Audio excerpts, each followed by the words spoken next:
welcome. We'll call the Monday, June 26th, 2010 Informational to order. Thank you and welcome. First, we'll start off with the City Council staff report with Deborah A. Owen, City Clerk, Chief of Council Operations. Thank you and good afternoon, Sioux Falls City Council. I have no report today. Thank you very much.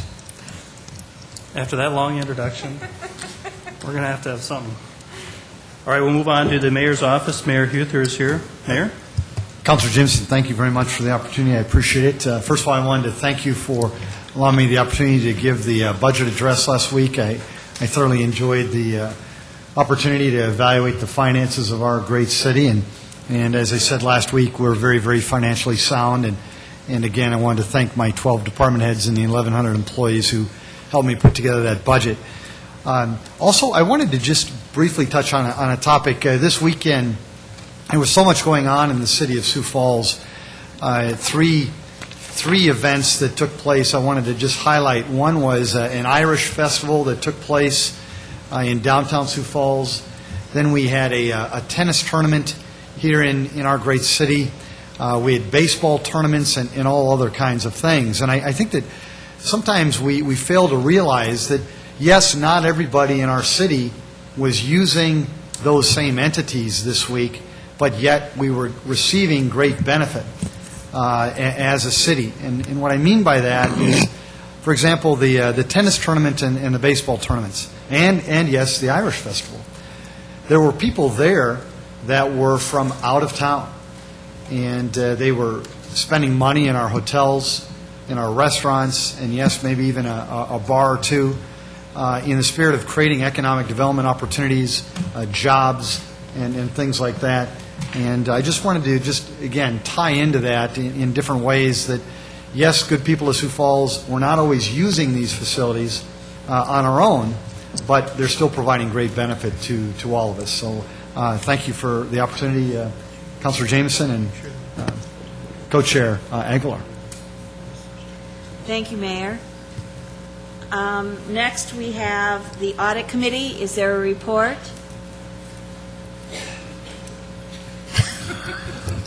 No report. Thank you. Fiscal Committee? We'll meet at 5 o'clock next Monday, August 2nd. Two of the issues that we're working on are the transfers and then what legislative audits recommendations were for our Audit Committee originally. We're revisiting those, and we're continuing to work on those. Thank you. Seamless transition there. Land Use Committee. Thank you, Mr. Chair.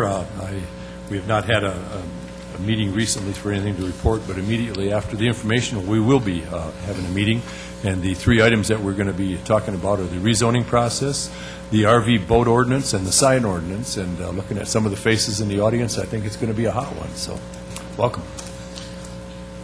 Any questions of Mr. Litz? Okay, we'll move on to Public Services Committee. One of the subjects that the Public Services Committee has been working on, which is affordable housing, will be given a presentation today on that. And otherwise, nothing else to report at this time. Okay. Any questions of Mr. Anderson? Seeing none, we'll move on to open discussion. Any items to bring up from anybody? Councilor Erpenbach. Kind of pet peeve day, I guess. I have just wanted to bring this forward based on the conversation I had with a constituent this week about the 4-inch rain that we had, and then those of you that have, and I have one too, but it's turned off, the automatic sprinklers going the day after 4-inch rain. Seriously. That's one of those things that it's a pet peeve for me. It's a pet peeve for a lot of folks. We have high enough water rates as it is. We don't need to also water on top of 4 inches of rain. So there really isn't any teeth in that ordinance, but just a kind of a common sense reminder, folks, that shut off the sprinkler system. There is an off button on it. You don't have to run it just because the timer is set that way. And then the other thing I would offer is that there is an option to put onto your sprinkler system gauge that will tell you and will turn it off if it's had enough rain. And so that's an option as well if you don't want to just go in and turn it off. The other thing then that I would bring up as a reminder is that if you as a citizen of Sioux Falls want to share those kinds of things with any of your city council members. All of our email addresses and our phone numbers are on the website at siouxfalls.org, and we do appreciate input from folks. The mayor's office is also listed there, and we appreciate it when you let us know what you're thinking. The final thing that I have then is also a pet peeve of mine, but something that's come up in conversation. During the political season, when we, as candidates for office, have put out our political signs saying, "Vote for me," we can't put those signs in the right-of-way. We can't put them between the sidewalk and the street, and that's green space there. And neither can you for your special event, for your rummage sale, for your "we're hiring this week" signs. None of those signs are allowed in the right-of-way. Just a friendly reminder. Thanks. I said it was pet peeve day. Any other pet peeves? I thought Councilor we had Brown. the Noby show going on here. Not necessarily a pet peeve, but I am dressed this way for a reason today. STN's golf tournament was today, and I was working it, not playing it. So I had an opportunity to visit with a lot of people from Sioux Falls today, and repeatedly I heard from people about the proposed recycling business next to the falls. I don't think that that's a great idea. We now know that the falls are among the top 5 places to visit in this state. I can't imagine us ever considering putting a scrap metal business next to Mount Rushmore. We shouldn't do that the same. I'm all for industrial development, but tourism development, we've spent a lot of money on that part to make sure that it brings tourists in. We need to have a clear separation of those types of businesses. Councilor Litz. Thank you. Mr. Brown, to kind of dovetail onto what you said, I heard the idea of screening and fencing, and I've been to TJN out there, and I really like the business. It's about recycling, but I happen to agree with you. There is not a fence tall enough made to hide what they do down there. And so, I think that according to the paper, if that's correct, the planning department was looking ahead, and they're at maybe running that ahead. And I think that is their job, is to promote economic development in Sioux Falls. But we should examine that carefully before we allow that use down there. Thank you, Mr. Litz. Just in the interest of maybe discussing this a little further, how would you feel about? Just in the interest of discussing this further, how would the rest of the councilors feel if we asked Jeff or Mike for just a little insight on what the process is for controlling the use of that land? Councilman Jameson, that's already been done. Jeff said he will put the information together and provide that to the council. I sent him an email over the weekend, actually. In essence, wouldn't it be an occupation permit or some kind of allowing them to operate? But otherwise, it's zoned appropriately, I think. Okay, yes, Mr. Anderson? I guess, before I say yes or no, I just would like to see more information on it and see exactly how they want to set up that entire area, because there's a lot of property back there also. So, before I'm going to say yes or no, I just want more information on it. Councilor Aguilar? It hasn't gone before the Planning Commission yet, has it?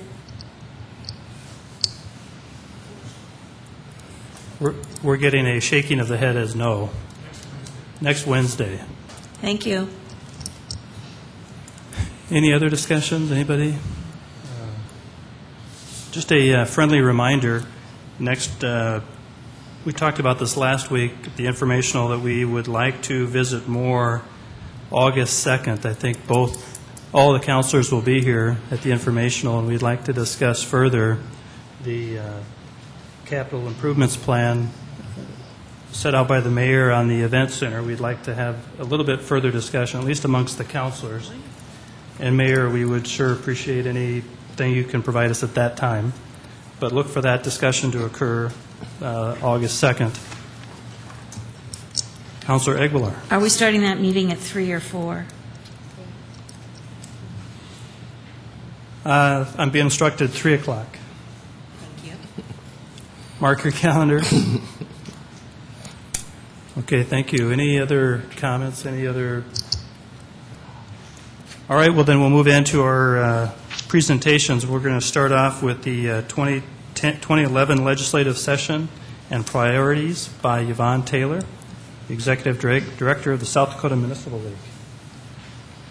If I may, Councilor Jamieson, for those in the audience and those who are viewing, the South Dakota Municipal League is the organization which is the advocacy group for cities all across the state, 300-plus cities, and we invited Yvonne to come meet with the council. She's not met with all the new councilors yet. This is probably a more formal environment than what you were planning on, Yvonne, but we welcome you to Sioux Falls, and thank you for being here. Thank you. It's good to be here. Appreciate your asking me to attend. I hope that this is the start of many conversations that we will be having as we approach the upcoming legislative session. I would primarily like to be available for questions or ask, thank you, or ask, respond to questions and issues. I hope most, if not all of you, are going to be involved in our policy-making process, and that is how the Municipal League sets its legislative agenda. And so that's coming up here in August, and we will maybe see you at those meetings. But to begin the discussion, if you've got questions or concerns, I know that revenue for infrastructure is a statewide crisis, honestly, and I don't think that's any different in Sioux Falls, except the scale is so much bigger here. But I think that is one thing that we will continue to be addressing as we go forward into our legislative agenda. But I'd be happy to take questions or answer concerns or just open up the discussion to however you wish to proceed. Any questions so far? Vernon, maybe you've got some guidance you could give us? You know, one issue that I think I forwarded to you, Yvonne, that is worth discussion amongst the council, properties that are condemned or forfeited is an issue that I think not only Sioux Falls but many communities deal with. Any insight on legislative changes that we could look at there to maybe move that process quicker? I think you'd find great interest on that. I would say that is probably one of our top issues that we get questions about statewide, is what to do with nuisance properties and junk and unsightly property. It's a detriment to your community. It's a detriment to the neighborhood. It's a detriment to home values. And everybody would like to find a better way to clean that up. On the other hand, you have to be very, very careful of property rights, as I'm sure you're all aware. And so it gets to be very controversial, but I think that that would be an excellent area to explore, making that a easier process, more transparent, and maybe just more cooperative somehow between the property owners and the government. But it absolutely is an area that takes too much time. One of the items Ladies, please. I was just going to bring up, and maybe this was yours as well, Council Chair Jamieson, but the council has recently voted on and took some time in renewing a liquor license where there had been a number of underage sales, one a year for about 4 out of the 5 years, I believe. Can you touch on that in efforts of the league and maybe even past efforts and ways that perhaps the council may want to have input in on that issue as well? Okay. And the Municipal League's first major, and almost everything we do is aimed at it, is local control. And we think especially on issues like liquor licensing and the issues that are attendant with the sale of liquor are all handled locally. I mean, the problems that come with it and the social, there are good things, of course, also. And those impacts are all local. And so we've always felt that those issues should be handled locally.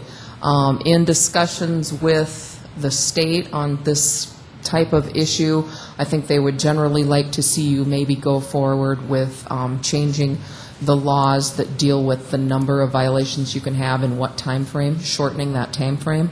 I don't think the state is particularly interested in giving up their ability, but they think that you've got a good tool in hand in your annual renewals, and their perception seemed to be that you're going to be able to deal with that through the renewal process rather than through having the penalty phase in your hand. Councilor Brown. Another issue that's come up, Yvonne, in the last few weeks, and I think you're addressing it through the policy committee meetings coming up, but Jean is going to be coming up talking about our monthly financial reports. Could you tell the council what we're trying to do through the league in order to get better numbers reported to city government in a Right. timely way on the sales tax revenues. And that seems to be a pretty perennial issue, and if you talk to cities like Mitchell, and there have been others where they've actually gotten the wrong amount and had to pay it back. We actually do have the head of the Division of Business Tax coming in to speak to that policy committee. And so she'll be able to address that with the committee and answer questions and concerns. The Department of Revenue has been very, very willing to cooperate and to try and fix this, and so I really hope that we can go about it through a cooperative actions with the Department of Revenue. Yvonne, if I could ask, recently we, as a council, or at least some of us here and the group that left, voted to support an initiative to provide local option taxation for our own community. Do you have any kind of a threshold that you use as determining what is, as a local elected officials, do you have any kind of a criteria to determine what is a good item for us to control ourselves and which is an item that should be better off left to peer to decide? I've always thought of it as almost a continuum, and on one level is the state interest, and on one level is local interest, and then there are some things that are in between. And I think when it comes to liquor licensing, when it comes to your streets, your water, your sewer, your community development, parks, things like that, those are almost purely local. I don't see any interest other than a great city makes a great state. But other than that, I think that those issues are all local and ought to be locally controlled. The measure that we talked about bringing forward last year was citizen-driven. It required a vote of the citizens in order to impose that tax, and it specified the use of the tax so that the citizens knew exactly what they were voting on and exactly what that money could be used for. And so I thought that was really a near-perfect measure. But the state has a hard time giving up any kind of control. I think they have a hard time giving up any revenue source that they think they may need, even though they've given no indication that they plan to do so. So I think until we can convince the legislature that local people are the best ones to determine what to do in their own communities, we probably aren't going to have much luck. But I think we definitely ought to be making that a campaign issue. Legislators ought to be going to peer with the message firmly in hand that on local issues, the people that live in that town ought to be the ones that decide. Councilor Brown. Yvonne, since we do have a number of new members, could you go through the process of bringing the items to the legislature through the policy committees and run through those so everyone has a clear understanding of how that works with the municipal league? Mm-hmm. We have 4 different policy committees that are in place, and they determine the legislative agenda. They do that primarily by reviewing the policies that are in place currently and have the ability to amend, remove, or add to those policies. The 4 committees are Tax and Revenue, Public Health, Safety, Welfare, Public Works, and General Government. And they're divided up into topic areas.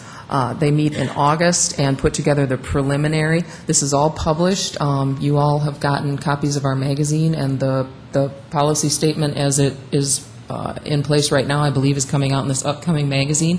After they meet in August, we again publish that in our magazine, which goes to every single elected official and every department head in the state, and it is shown with the changes that are suggested. And then they meet again in August or in October at our annual conference, where everybody, regardless of whether on our committee or not, can sit in and have those discussions with the group.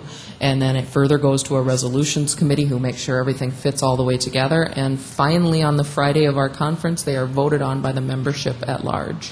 And so it's a very inclusive process. We probably have at least 100 people involved in the 4 different committees putting together those policies. I hope you do plan to attend, because I would about promise it's going to be one of the most interesting conversations you'll have. You'll find out that although you are the largest city in the state, you have a lot in common with all of those other ones, and you might be amazed at how small a town mayor you'll get to talking with and finding out that you have a lot of the same problems. It's just the scale that's changing. Councilor Anderson. I know last year the state took up the texting, the rules for texting. Is there still any conversation up there in Pier on what they might do with that, and what's the league's position on that? And do you mean that as far as texting while driving? While driving, Yeah, yes, I'm the sorry. Municipal League did not have a position on it, but our affiliate group is the Police Chiefs Association, and they were in support of that bill. That failed last year, right? It did, and I imagine that's something you're going to see come back. But the chances of success, I don't know. Thank you. Any other questions? Mr. Mayor?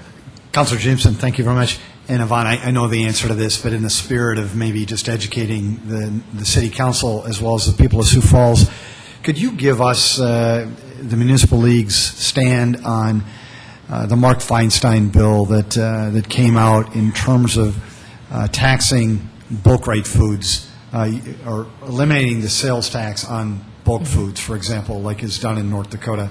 Could you just educate the people what your stand is on that? Yes. Sorry, and it's kind of, I know the answer, but in the spirit of helping everybody else understand.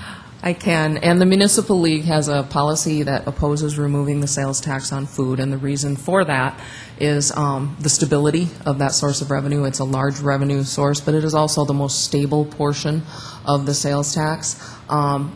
We do support taking measures. We supported the program at the state level to return some portion of that funding back to people that can't afford it, but the position has always been based on you shouldn't remove a major source of revenue and a tax from people who can afford it in order to serve those who can't. We need to find a way to help the people who can afford that revenue source, paying that revenue source. We need to find a way to help them without deteriorating the sales tax base. And so that has been our position to date, but again, the policy committees meet every year and have a chance to review those.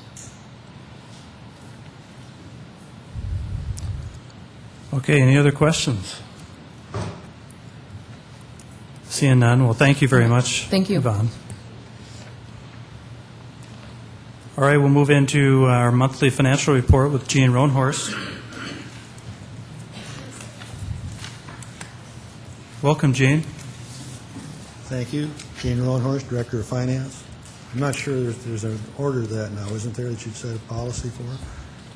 Pardon me? What order you're supposed to address the... Oh. Never mind. Whatever you do, Gene, will be fine. We're going to take a look at two things today. We've got kind of again, another iteration of a summary report for you, and so we're going to take a look at that, and then we'll take a little more closer look at the monthly financial report. You should have had one of these placed at your desk, and that's what we're going to talk about to see if we can generate some information that is more easily digestible. The first thing we're looking at this will change around a little bit as we see what works and what doesn't work. We're looking at economic indicators. The first one we've got on the page is the Sioux Falls MSA unemployment number. And I guess one of the things we can note there is that clearly is dropping. It's below its high point, and so it's probably a good, useful piece of information. It's good news that our unemployment rate is dropping.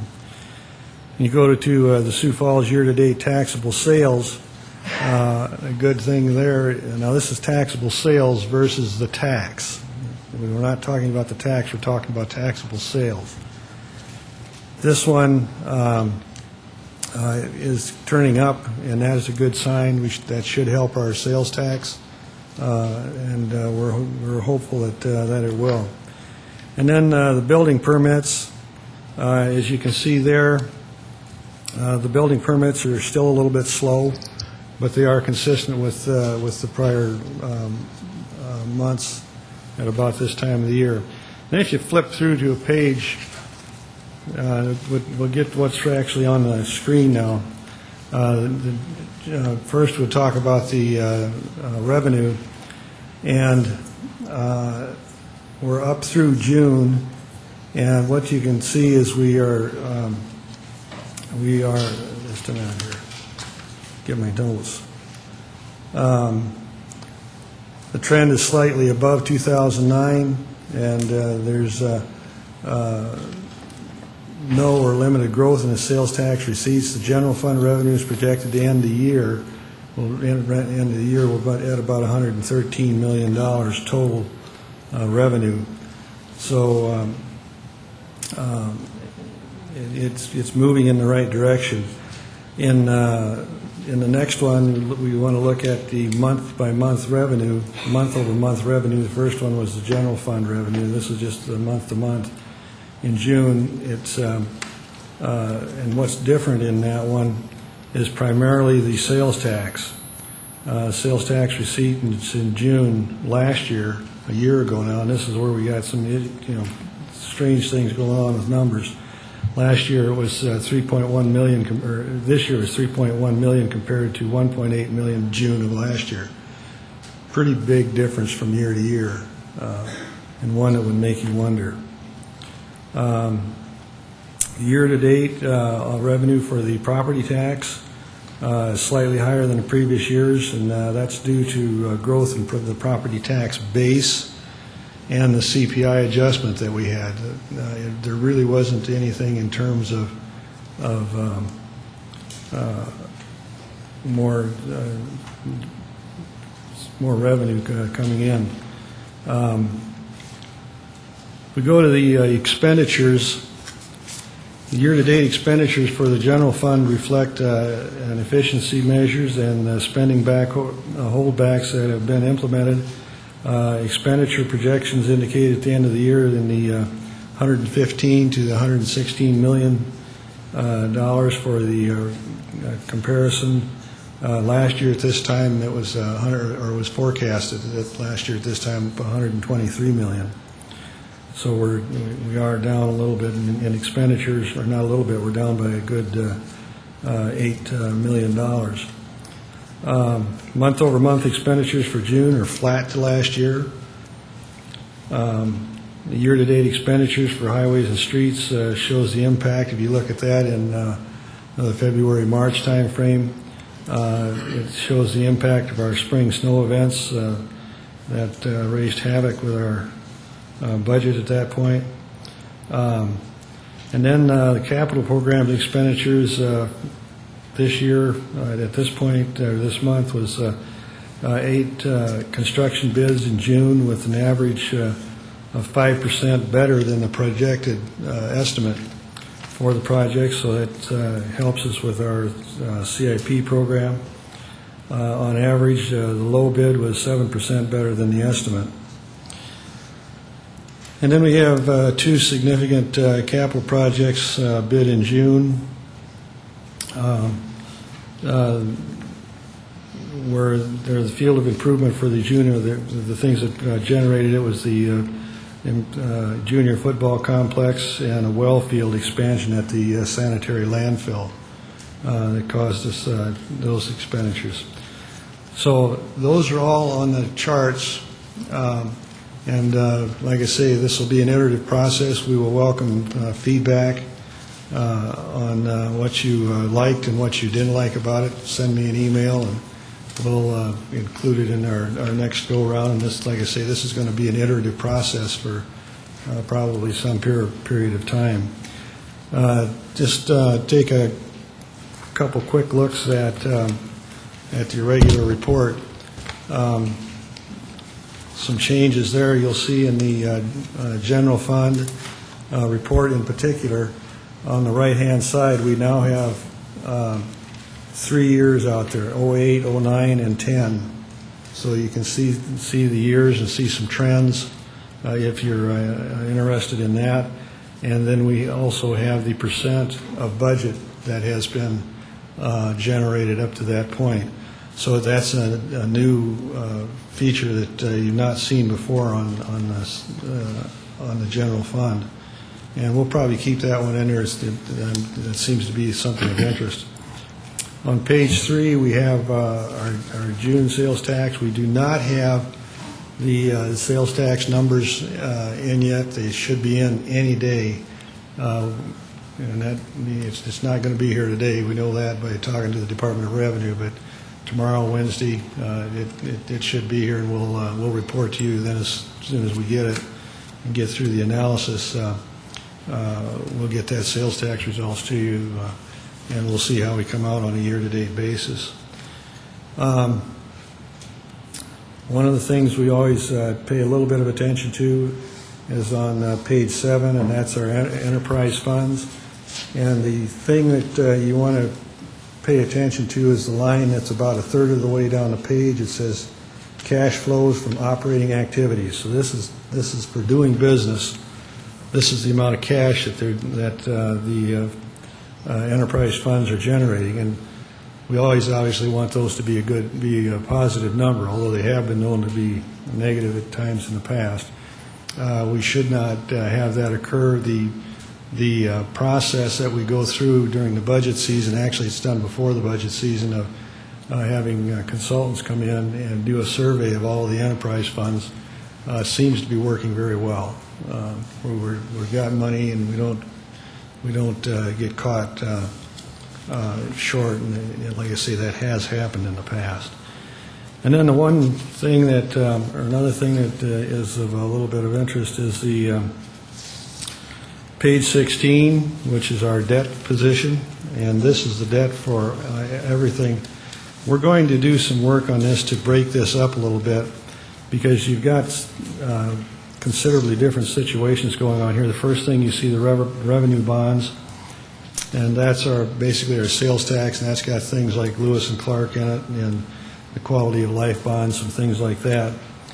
And then you see a total number of debts. So for that amount, the amount outstanding right now is $126 million. But then below it you have the business types, and that's really the funding coming from our enterprise funds, and the debt that they've incurred, like the east side sewer, the west side sewer, and things like that. These are all SRF loans, state loans that we get. These are the ones that we kind of take this money by policy. It's got a 2.5% interest rate on it if we take it through the South Dakota Rural Water System. So the rate of 2.5% is just really good, and we'll always be taking those on, and it's something that's desired by the state, by the borrower there, because our borrower rating is so good. It helps the entire fund. This is a fund that works for the state, for all the cities in the state, and with our fund in there, we're the only really rated fund or rated entity with a AA3 rating, AA2. So the state takes a lot of interest in what we're borrowing here, because it helps them when they're making loans to the smaller cities in the state. So that's a kind of a brief summary of what we've got for the month of June. I'll answer any questions if you have any that you'd like to discuss. Any questions of Gene? Gene, I'd just add that so far I like where you're started already, and I think if others certainly have other things they'd like to include, it'll make sure Gene knows about it, and we'll get a better product as we ask for it. Well, that's what I say. If something in here doesn't make any sense to you and you just flat don't want to see it or something like that, we need to know that. If you want some piece of information that's different, we need to know that. So, and the email's the easiest way it is. Just send me an email, and we'll get it in line to see what we can do with it. Great. Okay. Oh, yes. Councilor Jensen, I just wanted to let the people of Sioux Falls know that this is it's a document in process, but not only did we want to simplify it for the City Council, we wanted to simplify it for the people of Sioux Falls. So we saw some of the graphs that the City Council saw today, but the people of Sioux Falls didn't see all of them. By next month's meeting, we'll have all of the graphs up there so the people of Sioux Falls can see it too. Such as Gene, to the people of Sioux Falls, Gene talked about the unemployment rate. We'll have a graph on that. He talked about taxable sales. We'll show you that graph. Permit valuations, we'll show you that graph. Just in the spirit of not only educating these good men and women, but all the good men and women out there in the city as well. So thanks again for your efforts, Gene. Thank you. Okay, thank you. All right, we'll move to our next presentation. It's a housing study by Scott Knudsen, and I see Darren Smith is here as well. Darren, maybe you could introduce Scott. Yes, I will. Thank you. Darren Smith, Director of Community Development and Public Parking. As I think all of you know, in late 2009, the city decided to pursue an affordable housing study in Sioux Falls. The firm that was hired to do that is Community Partners Research Incorporated, and they have a gentleman here today, Scott Knudsen, who's going to be giving the presentation as soon as it's fired up and ready to go, which I think it is. Community Partners Research Incorporated is a firm that's in the Twin Cities area, but it should be noted that Scott is a native of sorts of Sioux Falls, moved here with his family when he was 6 years old, went through the Sioux Falls public education system, graduated from Lincoln High School, and then unfortunately moved on for his post-secondary education and professional career. But we're happy to have him back here today and making this presentation, and feel free to ask your questions of Scott as we move through the presentation. I think he wants us to be informal and a good learning experience for everybody. Scott?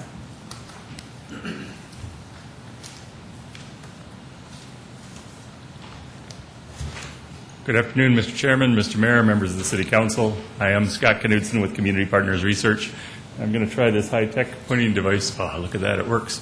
Many of you may have gotten to know Steve Greaser through this process as well. Steve's my business partner and was a participant in a lot of the work that was done here. Steve couldn't make it today, so I'm the sole representative, but I'll be making today's presentation. And I'll be moving rather quickly because I have lots of ground to cover, and I know you've got lots of other things on your agenda. One of the things I did want to do, though, recognizing that there are new city council members, a new mayor who weren't around when this process started, I wanted to talk a little bit about the actual process itself. In November of 2009, the city issued an RFP for a housing needs assessment. We responded to that proposal. Community Partners Research submitted a proposal in mid-December. I believe we're about one of 8 firms that may have responded to that. We were selected to have an interview in mid-January, and we interviewed with actually a number of the members, the carryover members of the City Council at that time, and a number of the folks are in the audience today. From that interview, we went forward, and a recommendation was made, I believe, to the City Council at a meeting in February to enter into a contract with us. I made a similar presentation to this group at that time. The contract was executed on February 28th, and a fairly aggressive timeline was started of 106 days to get this project completed. For the next couple of months, we did research. In late April, we held a couple of public meetings. They weren't necessarily attended by a large number of people, but they were spirited discussions that went on and lots of good information exchanged. We then went back, took that information, and returned on May 28th with a complete draft of the document. So about 3 months in, we delivered that draft document. We've been making some revisions to the draft since then, and that's where we are today. Helping people to understand what we did with this project, we used a lot of different sources of information. One source was demographic type of information, things from like the U.S. Census Bureau, mainly through their 2008 American Community Survey, which is a sampling of Sioux Falls residents and area residents, and then putting that into census-type tables. We also collected a lot of information locally. And, here I would acknowledge groups like the city's planning department, the community development department, some of the other city departments that had good records. The building services department, we looked at building permit records, all those types of things, and added it in. We did a number of local interviews in the community. A lot of those were one-on-one interviews with key stakeholders or people that had knowledge about housing issues. We also did some group presentations or some group interviews. We appeared before some representatives of the Home Builders Association, the Sioux Empire Housing Partnership Executive Board, the Realtors Association, and we met along the way a number of members of the Multi-Housing Association as well. So within a couple of days, sometimes we would talk to 40, 50, 100 people through some of these group presentations. Whoops, I got a little ahead of myself. No, I guess I'm still fine. We did telephone surveys of rental properties. We contacted a lot, especially the most affordable rental properties in the community. We looked at city and county records, things like sales data and the like.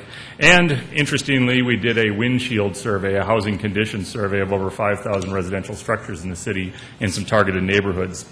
That's also going to be part of this document. In the end, we wound up with a document that's about, well, a little over 380 pages long. So it ended up being, and there's a lot of pictures in there.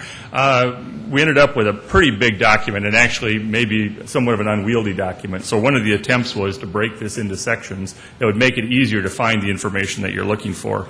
And on the next two slides here, I kind of highlight the individual sections. Now, some of these may only have 8, 10 pages. Others may be 40 or 50 pages long. But we've got an executive summary, which I think was distributed in your council packets. There's a section on demographic and projection data where we look at population, households, some of the basic demographic. We looked at income information, largely from the 2008 American Community Survey. We then have a section called affordable housing analysis, where we took that income information and we tried to compare it back to the available housing information to try and draw some conclusions about whether housing is or is not affordable for certain income groups, what the American Community Survey said about that. We have a section about some of the minority populations, the racial and ethnic minority diversity that's occurring in the city. We have a section on housing construction where we summarize building permit information for the last probably 10 years. There's a section that we've called sales data, which is largely a look at single-family houses, sales information, value information. There's also part of this section that deals with home foreclosures. The next 4 sections are sections that deal specifically with rental housing and broke it down into different categories of rental housing. There's the conventional units, what most people would think of typical market rate housing. You know, over 20,000 of your units in the City of Sioux Falls would fall into that conventional grouping. Tax credit rental units, which are units that are assisted with federal low-income housing tax credits designed to serve more moderate income people. Sioux Falls has a real large inventory of those. Over a couple thousand of those units have been built over the last few decades, and we collected a lot of information on that segment of your market. We looked at subsidized housing, those housing units that are very affordable and can charge rent based on income, typically through some kind of federal subsidy program. And we looked at senior housing with services. We put together an inventory of what exists out there, everything from light services housing to assisted living to memory care, those types of things. So that's what that section would look at. Remaining sections, there's a section that deals with homelessness, collected a lot of that information already existed on homelessness. You've got a number of groups working in that area, and we met with them and tried to summarize some of that information. A short section on employment and economic trends, talking about unemployment rates, that type of thing. Then 4 major sections of the document follow, which we've called findings and recommendations. The first findings and recommendations section summarizes rental housing issues. The second one summarizes ownership housing issues. The third one looks at other, the good old other catch-all, where we stick things that didn't fit in the first 2. But I mean, here's where you're going to find information on homelessness, neighborhood revitalization, and the like. And then there's a section that we promised we'd give the committee at our initial interview dealing with policy issues.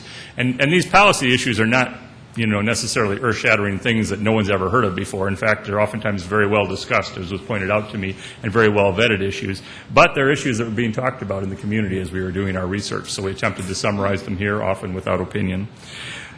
A section on Sioux Falls in comparison, where we look at Sioux Falls in comparison to places like Des Moines, Iowa, Rochester, Minnesota, Fargo, North Dakota. It's wherever we could make an apples-to-apples type of comparison there. So it's a lot of statistical information.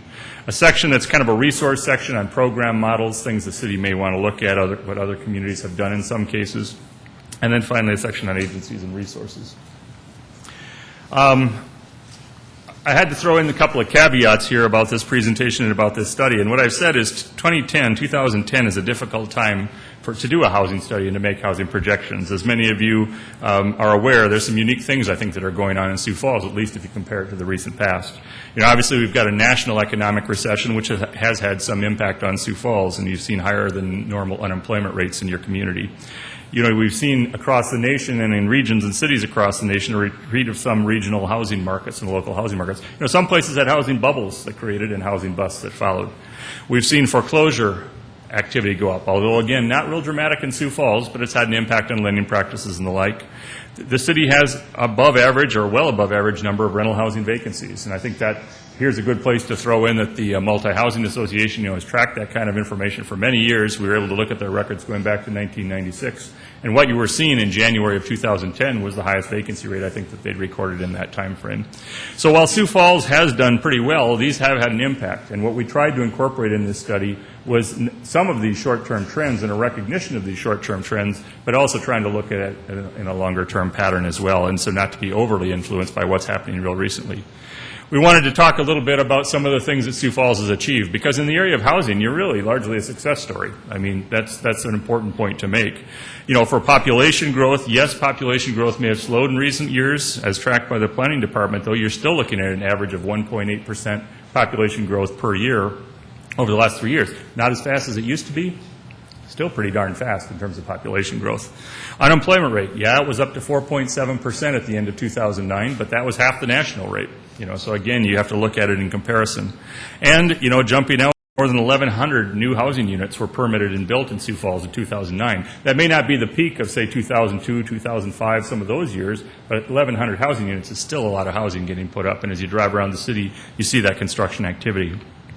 And if you look at a longer-term trend, over the last couple of decades, you've continually raised the rate of home ownership in your community. I mean, looking back at 1990, 2000, 2008 estimates, the rate of home ownership keeps going up, and that's a real positive sign. People that are coming here are buying houses and staying here.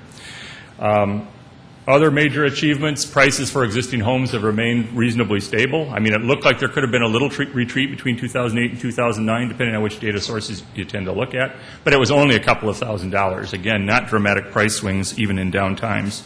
You've got an extremely strong private development community. Home builders, land developers, residential subdivision developers, that type of thing, and nonprofit groups, for that matter, that are all very active in housing development. And they've been very successful. They've brought lots, they've bought houses, brought houses into the market in all kinds of price ranges to serve all kinds of people.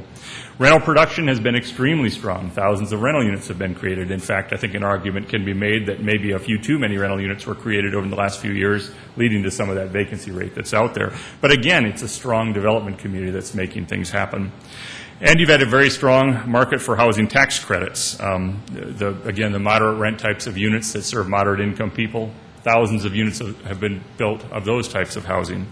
You've had great success stories in senior housing with services. You know, those kinds of, when seniors need to move into a type of housing where they need some level of services, there's numbers of options in Sioux Falls, and most of them are campus-type settings.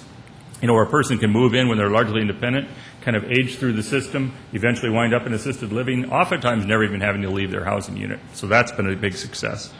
We took a look at part of the study to other communities, and I put down here, competition has kept prices reasonable. I mean, the success of housing and the success of the community has meant that housing prices have really stayed pretty affordable. And a group out of Washington, D.C., a nonprofit group, had done an analysis of 208 metropolitan areas and had done rankings, and Sioux Falls was included in there. On that ranking system, only 78 of the 200 metropolitan areas had more affordable housing for ownership, and only 34 communities had more affordable housing for rental. Nationwide in these metropolitan areas. And as I've pointed out before, and I've talked about this statistic, some of the communities that are more affordable than you are more affordable for a reason.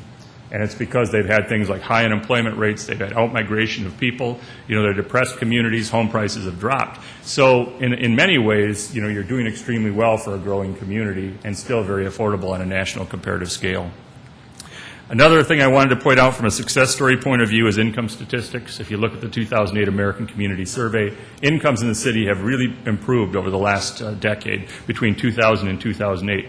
The number of people making $50,000 or more, number of households, grew significantly, and most of those households were making $75,000 or more, according to the American Community Survey. So that's pretty good growth. Now, I'm not going to say, you know, maybe $75,000 isn't maybe wealthy, but at $75,000, you've got a lot of housing buying power. You can basically rent any rental unit in town. You've got lots of ownership options and things like that. So that group, from a housing perspective, is pretty well served, and it's growing pretty solidly. However, we do have then, of course, to get some of the challenges that we wanted to highlight for you today. And one of those is you've got this dual income situation going on. You've got growth at the high-end income ranges, above $75,000, but you also have growth in lower income ranges under $20,000. And again, according to the American Community Survey information, more than 1,000 households were added in Sioux Falls between 2000 and 2008 that had incomes below $20,000. That group does not have a lot of buying power, especially the farther below $20,000 that you slide. So that group has been growing. Most of these lower income households under $20,000 are renter households. Could be 75% of them. So you're primarily looking at lower income rentals looking for affordable housing. It's not surprising then to get down to that bottom bullet on that page. Subsidized rental housing has low vacancy rates. Again, that most affordable rental stock, low vacancy rates, tends to have waiting lists, And if you look at the Housing and Redevelopment Commission's waiting list, there were more than 3,500 names on it when we were doing our research. So that in sheer numbers is where a lot of the housing issue lies, is with lower income renters. Lower income here defined as under $20,000.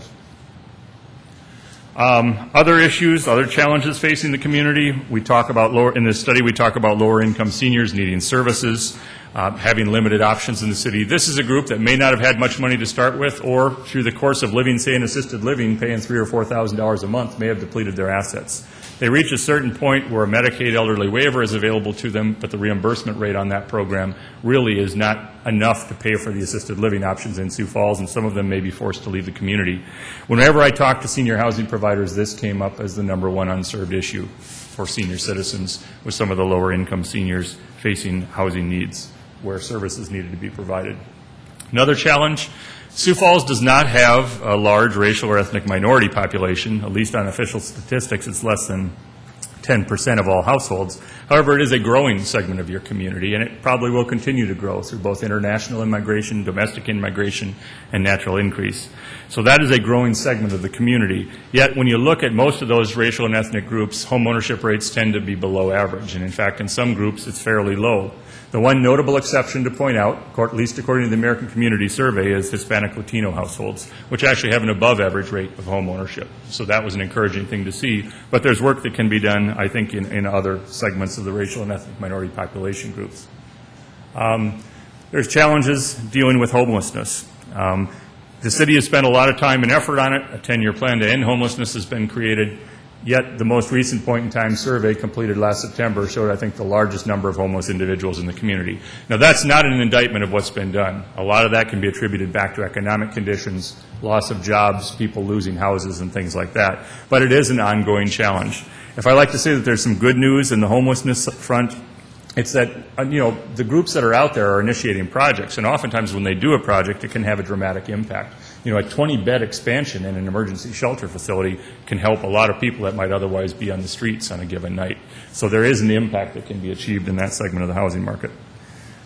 Another challenge, older neighborhoods, as were identified for us. Obviously, you've got an excellent plan in place to do some neighborhood revitalization. The city's planning department, the community development department, working with groups like Sioux Empire Housing Partnership, Volunteers of America, who am I forgetting, Catholic Charities, Costello Companies. A lot of those folks are involved in making things happen in these redevelopment projects, and there's been some real success stories there. But it will be an ongoing challenge.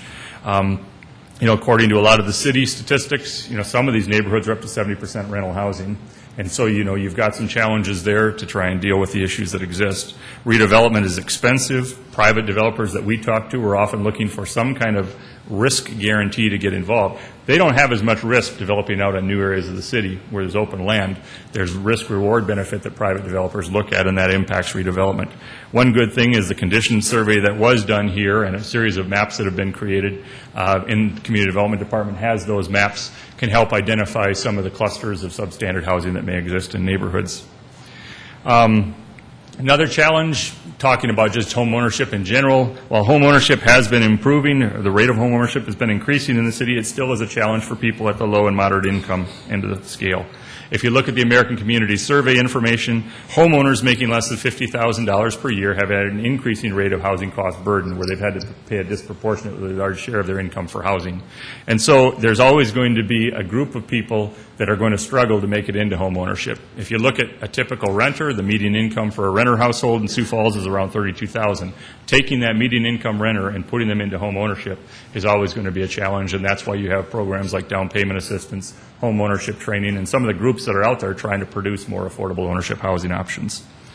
A number of policy-related issues, again, surfaced during the research. I touched on this earlier. Some have been well known for many years. Some have been actively discussed, but it may be an appropriate time to revisit some of those at your choosing as city council members to see if you think it's something that impacts housing in your community. Final part of my presentation, and then I'll move on to some questions, is looking at the future. One of the things we wanted to look at in this study was projecting forward. We used in this study, just for your information, a projection that the city would add approximately 1,400 new households in a typical year going forward over the 5-year projection period. Right now, that may seem like a bit of an aggressive projection based on some of the housing starts that are out there, but compared to longer-term trends, it's actually a fairly conservative projection. And there are some more aggressive ones out there, but we use, for our purposes, 1,400. So when you look at our recommendations on housing, keep that in mind. If growth is faster, you'd adjust those recommendations for units upward, and conversely.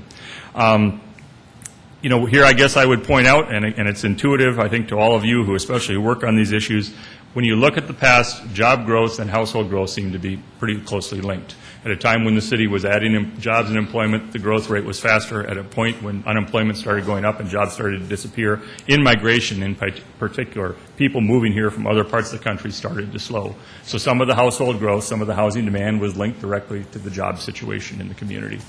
And that's what makes it difficult to project forward. What happens there may dictate whether growth is faster or slower than we have indicated. Sioux Falls is changing with some demographic information that was provided in here.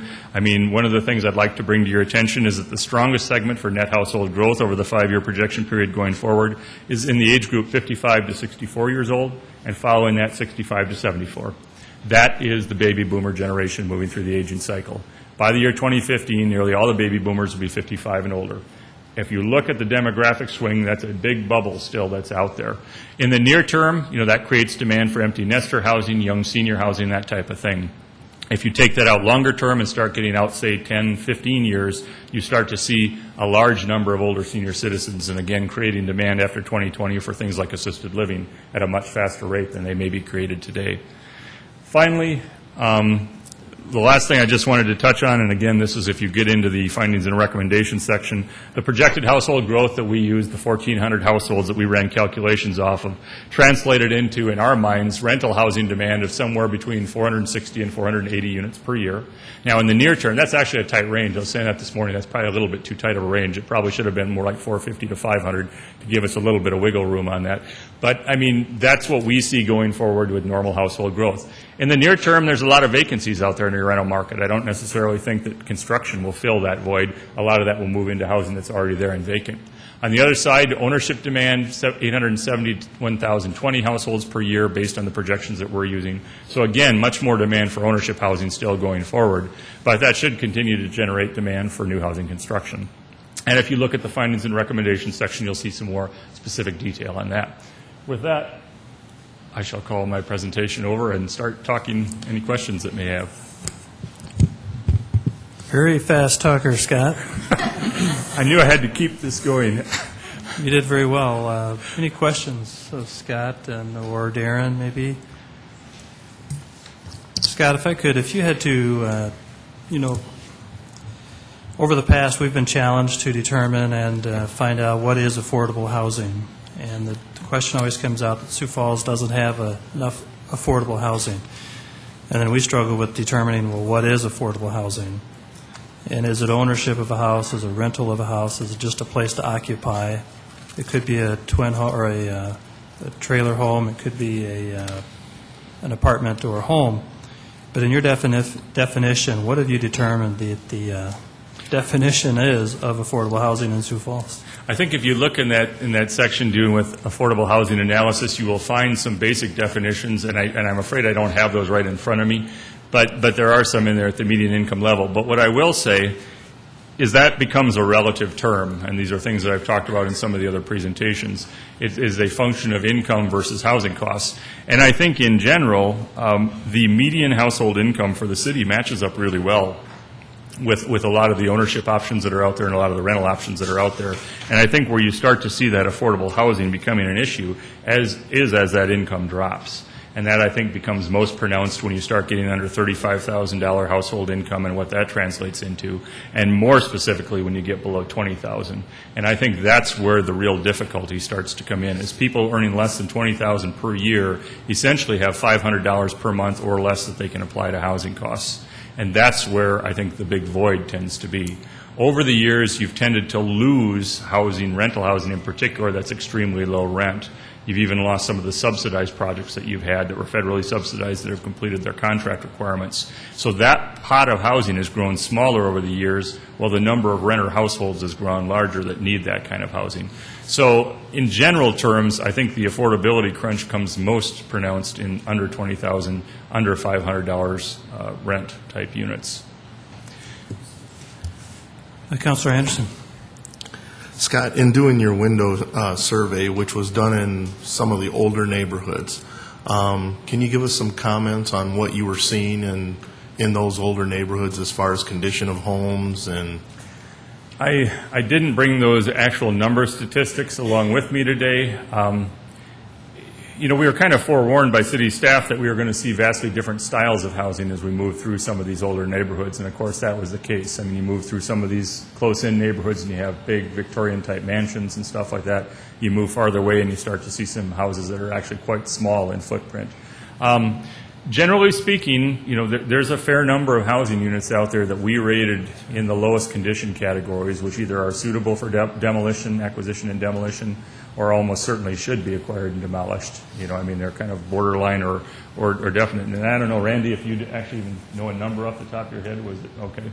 But I think it was probably over 100 units that still fell into a couple of those lowest condition categories.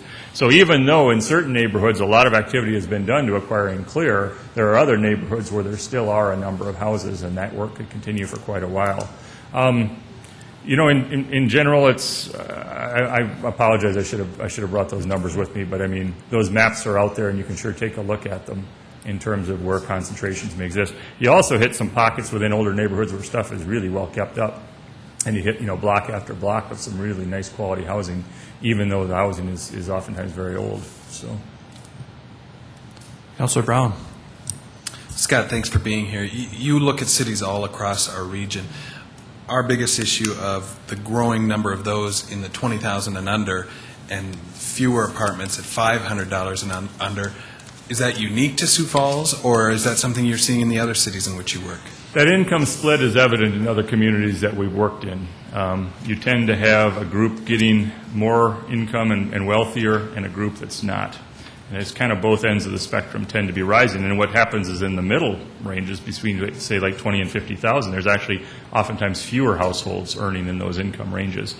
So it isn't unique to you, but the numbers are big.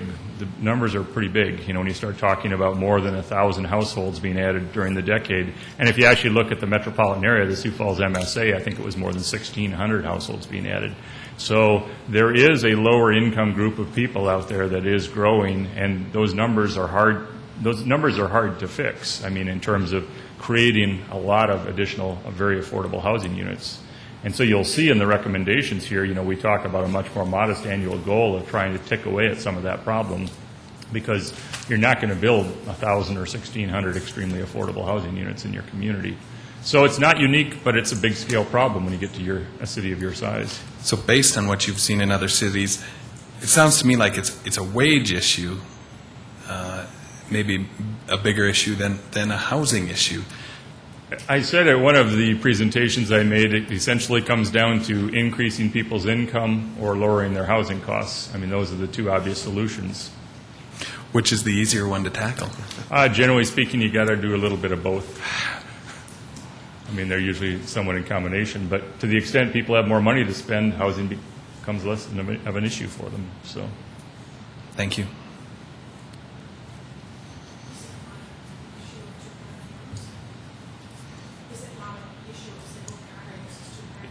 It could be. I mean, she was asking about just the number of income earners, I think, in the household. I don't know that we had statistical information on how many income earners there are in some of these households, but that could very well be that you've got a single income earner in a household versus multiple income earners. You do tend to see families having higher income levels than all households, families having two or more related people, and whenever you start to see that, you have more chance, I think, of income earners, multiple income earners. So. Councilor Anderson. Scott, also during your presentation, you talked about with developers the risk and rewards. Did you give any? I guess I've read through the earlier presentation and the report, but did you, in this latest edition, give any suggestions on how we can encourage those developers to get involved in more lower-income development? We talk about a lot of different program opportunities that may exist out there. I think certainly when you're talking about inner-city neighborhoods, and you've already started to see some of that, some of the concepts dealing with like tax abatement or tax increment financing, there are opportunities, I think, with direct grants or subsidies, that some communities have used to write down development costs and to make housing more affordable. So those ideas are identified in there. I don't necessarily, in Sioux Falls, I know there's been some degree of hesitancy to, use public resources in some cases, especially for things like rental housing. So I think those are kinds of debates that the City Council will probably be having on some of this stuff. Now, other cities in South Dakota have discussed like TIFs. I believe Aberdeen and Rapid City have used TIFs successfully. Yeah, and yes, they have, and in fact, I think even some of your surrounding small communities, the Harrisburgs and Tees and stuff, will use like tax abatement, I believe, for affordable rental housing production, those types of things. So even closer to home, there's been some incentives given. Thank you. Scott, one of the challenges we started off with in this whole project was to find find something that this council can do to help provide more affordable housing. I don't know if working poor was the words used, but what can we do as a council as far as policy building goes to help stimulate the level of affordable housing without buying everybody a free home or subsidizing to the level that is unheard of? Well, again, as I pointed out at one point in the presentation, you've had very successful developers working in the tax credit realm, federal low-income housing tax credits. Typically, that's housing that serves people at or below 60% of the median income level. But even the best tax credit developers in Sioux Falls are getting some of their units down to serve people, say, at 40% of median income. So there's a band there between 40% and 60%. When we're talking about these people that I'm talking about here earning less than $20,000, they're typically below 30% of the median income level. So there's a gap there that private developers are not able to fill with the current resources. So, it does, I think, become a question of, to get some lower income units created in those tax credit projects, probably some form of additional subsidy needs to be provided. And I say subsidy that could be, again, like a tax increment financing, a tax abatement. It could be a direct grant to a certain percentage of units. In most communities where you see some very low-income units created in these, it isn't a large percentage. You might have a 60-unit tax credit project and maybe 6 or 10 of the units attempt to get these targeted rents down really low. So, it isn't a lot of units that get created, but it is an attempt with every one of those projects to maybe make a certain subset of those extremely affordable to start getting at some of that lower income group. But that essentially comes down to financial resources. The developers would get there if they could, but they can't get there right now, and there would have to be additional monies probably brought into the deal to make that happen, or additional rent subsidies of some sort. So, it's a complicated equation, but you've got some real good developers, that you can talk to see where they can get to without city help and where they might be able to, with some city help, if that's the course you take. So, If I could, I'd like to challenge Councilor Anderson to take this information maybe into public services and, work with it and help us understand it and maybe give us some ideas on the ways we can contribute to this and create more affordable housing in a way that's palatable to the group. I know it's an extensive challenge, but I'd hate to see this information just sit on the shelf and not be used. So if there is anything that we can generate from it to make a better city, I would challenge you to do that. Okay. If my other committee members are okay with that, I wouldn't mind seeing that in public services. I also want to thank yourself, Councilman Brown and Litz, for assisting on getting this whole project started with, and also the former city council, because they approved it. And then after the election of our new council members, it's been really fun watching them also jump into this discussion about affordable housing in Sioux Falls.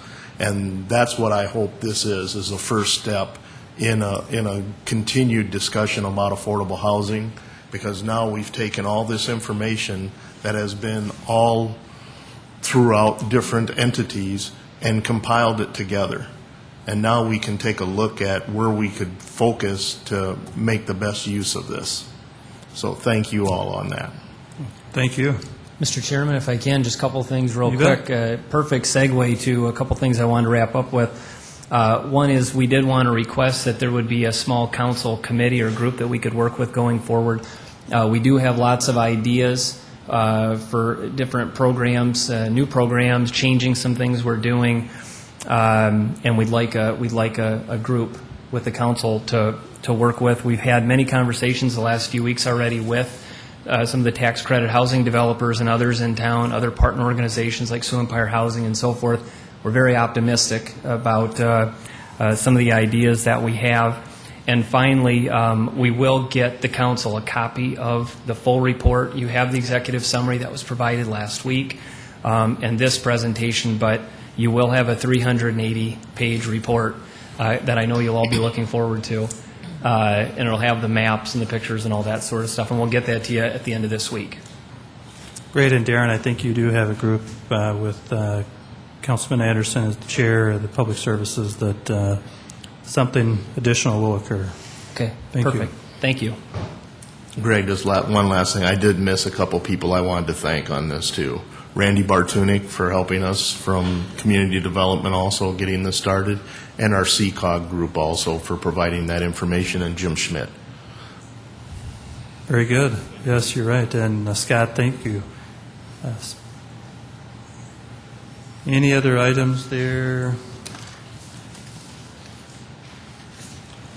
No other presentations planned for now. We'll take an adjournment and we'll reconvene here. And if you could give us at 5:20, 5:20 on this clock here.